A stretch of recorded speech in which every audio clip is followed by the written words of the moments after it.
Okay, so someone wanted to see my setup with regards to BeatMaker 3. So here's BeatMaker 3. Let's go in. These are some drums I made. It's like a classic drum set for me. Okay, and so I typically, what I like to do is put the kicks on one, the snare, hi-hat, so forth. So you'll see I did that. I'll just solo out the first one. The first one's the kicks.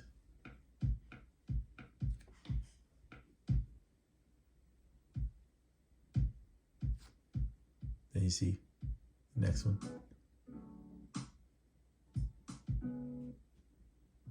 Of course, I'm just trying to mute here. Then the hats, you can see the hats. So I typically would use the off grid for the drum so I can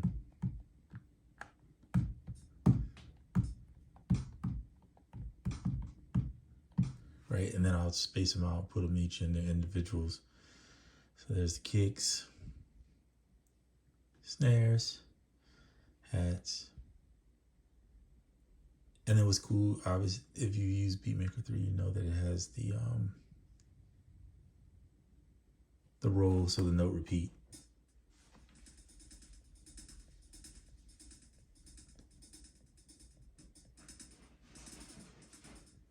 So I use that sometimes if I'm not just doing a simple drum where it's just really simple. I don't really do a lot of technical stuff, I don't think. And then this is a lo-fi tape. So I use the plugin, right? And for this, what I did was I used Tonality over the top to create these chords. So pretty much swipe up. I think I showed this in the previous video, bring Tonality up. Make sure that the settings send MIDI out and disable the sound font. So that way you don't hear the sound that's built into Tonality. So that's all you gotta pretty much do. And then you have your chords. You do have to go in here and make sure the tonality is, I'm gonna move it to the side. Tonality output is on and synced.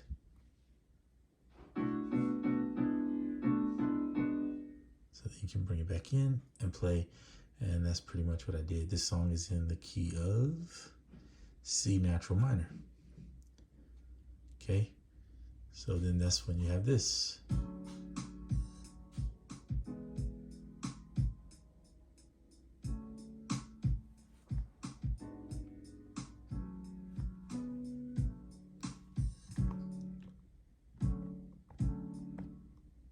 Okay. This stand is kind of new. Actually, you just got it. It's a nice stand. There is a clear thing. I'm not going to take this off because I don't want my stuff glued to the back here, but it's a nice stand for the iPad. Connects there. And then I'll try to turn it around. Actually, I'll just take this off to be safe. And you can see on the back it has the HDMI, USB. This is your charge port as a headphone, and then your SD card so you can get some extra storage. And I don't remember how to pronounce it, but it's Satoshi, I think, something like that. That's their brand. You can get it on Amazon. I think it's like, they're like $100, but it's worthy because I like it because it's small and it's compact and it folds. So just to show you, this connects under the bottom. It's pretty cool, right? And then this just folds over like that once you close it. And then you can put this in a bag and go wherever you want with it. So that's pretty much it. I think it's a great stand for what it's worth.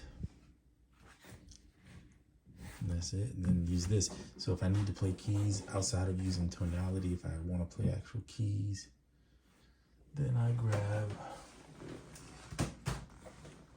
by the way, I'm not going to move the camera, but I'm using the Duet. You can kind of see it here, Duet 2, which I like.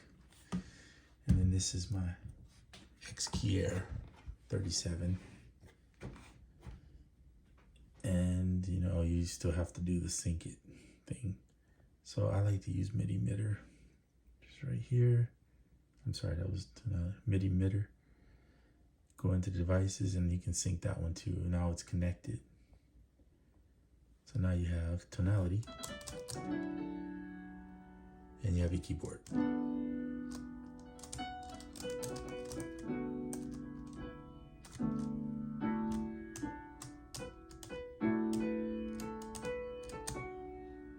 So you can play the chord and the melody at the same time if you want. So that's kind of cool. That's what I do there.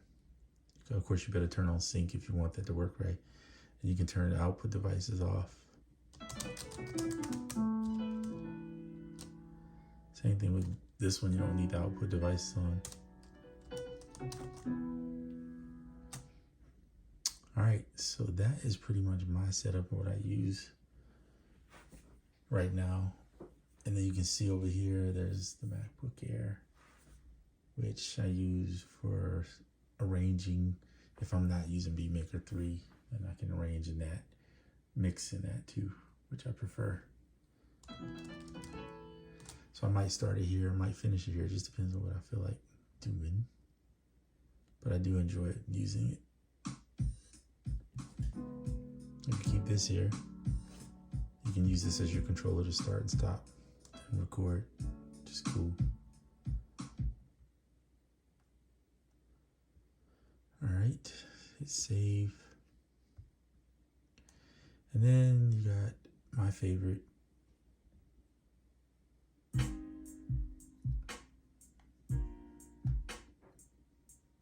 Let's close out BeatMaker because otherwise it'll try to connect. Like this song, I think, is 144. So see, it tried to connect in BeatMaker, so you just gotta set it back to 144.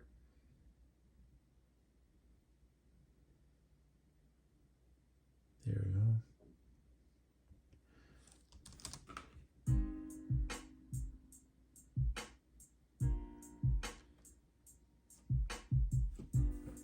So these are the chords, drums.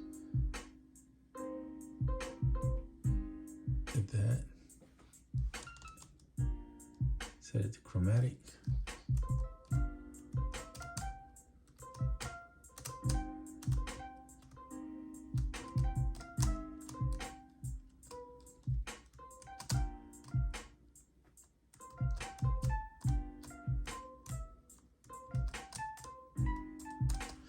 So there you have it. Two different options. You can use this one. I enjoy this. I did the chords on tonality, I believe, on here too, if I remember right. And I usually, like with something like this, okay, something like this, I'm gonna play the chords separate and record each chord so then I can play them back. Oops.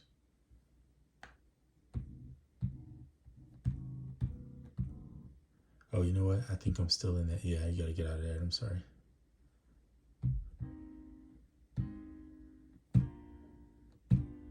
So the same principle could apply here in theory, but I don't think it will work. But here, you can't play the chord and do that. You would have to do one or the other.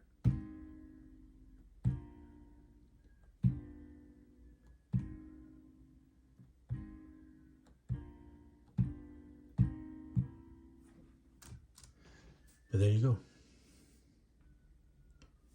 All right, so it's been about almost 10 minutes. I'm gonna close it out. That was all I wanted to show you. Two different things, two different ways. It's BeatMaker 3 as well as Koala. Use whichever one you prefer. And whatever gadget you have, you don't have to get the same thing I have just 'cause. But these are just options that you can use. You don't really need a controller to do a lot of this. You can do it directly on the pad. The only thing, like this controller will gives you the ability to not only have a tactile feel, but you get the velocity sensitivity because it's built into there. You can use this and get that, so that's nice. And then the keys, same thing with this. You're gonna get the velocity sensitivity with the keys. So that for me is something I like, because otherwise you gotta go in and you gotta hit velocity and then draw in each one, and that annoys me. So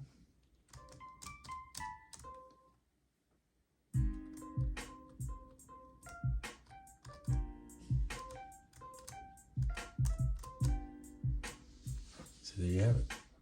All right, I'm going off. Now it's getting past my bedtime, I think. All right, enjoy.